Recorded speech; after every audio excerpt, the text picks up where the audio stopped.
இது நமக்கு எது ஞாபகப்படுத்துதுன்னா 1967 பேரறிஞர் அண்ணா அவர்கள் காங்கிரஸை வீழ்த்தி முதலமைச்சராகிறாரு. முதலமைச்சரா பதவியேற்ற உடனே பிப்ரவரி 28 மாலை சுமார் 6 மணிக்கு இங்கிருந்து திருச்சிக்கு பயணப்பட்டு தந்தை பெரியாரை சந்திக்க செய்த ஒரு திடீர் நிகழ்ச்சி.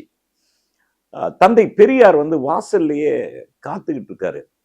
ஏறக்குறைய 18 வருடங்கள் ஆகுது. தந்தை பெரியாரும் அண்ணாவும் சந்தித்து 18 வருடம் ஆகுது. ஏன்னா திகாவிலிருந்து திமுக உருவாகிறதுக்கு பிறகு பெரியார் மேல் விமர்சனங்கள் உண்டு. பெரியார் இவர்கள் மேல் வைத்த விமர்சனங்கள் எல்லாம் உண்டு.